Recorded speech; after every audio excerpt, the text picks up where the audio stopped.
I woke before dawn, a condemned prisoner, and watched the summer sun rise over the bloody tower. The church bells rang from St. Peter in chains, loud enough to wake the Boleyn witch from her sleep of death beneath those stones. My prison was the Queen's apartments in the tower. The linen-fold panelling was dark, a comfort in the summer, the bed coverings precisely embroidered. I could almost like it here.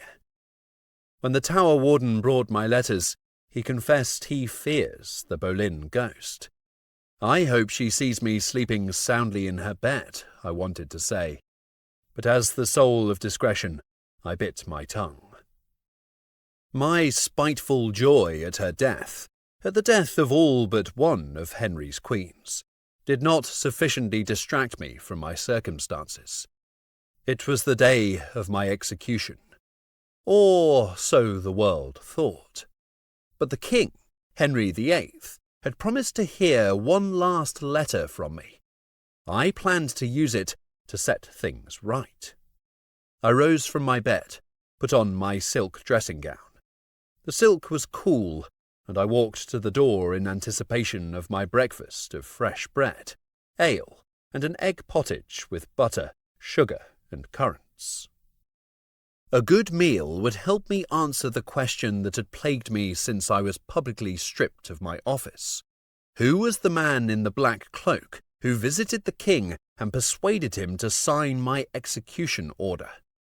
Most did not know how gullible old Harry was. That man would do anything his prick told him to. Someone else who will benefit from His Majesty's questing pork sword is behind the signed execution order. That man is my murderer. I sat at the windowsill and caught the cool morning air. I took it as no small point of pride that there were many suspects. One does not rise in the swarming, feuding, grifting Tudor court without sufficient immoral behaviour.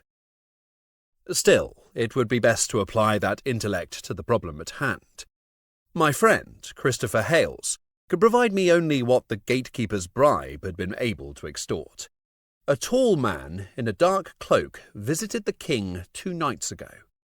He stayed for an hour. He left only when my execution order was signed. Well, I had worked more damage with less intelligence. A knock at the door let me know my breakfast had arrived. The clock outside struck 5. Hales would be here by 7 to take my letter. My execution was scheduled for noon. I tucked into my eggs. They were good, maybe a little too much sage. I mopped up the butter with the warm bread. I vowed to complain at lunch that the ale was flat. There would be no more lifeless ale once I was released. His Gracious Majesty was a tool of a foreign government or an ambitious subject, and when I exposed that truth, he would certainly spare my life. Henry VIII, for all his blustering, was a paranoid man. I had exploited that paranoia for over a decade. I was a master at it. But to manipulate the king, to unmask the motivations of the man in the black cloak, I had to name him correctly in the letter. Ever the precise bureaucrat, I rose from my breakfast to light a candle. I do not always work in the dark, despite my enemy's gossip, and set myself down at the desk. It was not every desperate petitioner who could get to the king's privy apartments at night with none but the gatekeeper to see. The man had to be someone of power and influence. I dipped the pen in the inkwell and pulled out a crisp sheet of parchment. In no time at all, I had a list of over 50 men. I've had a good career if I could move so many to murder.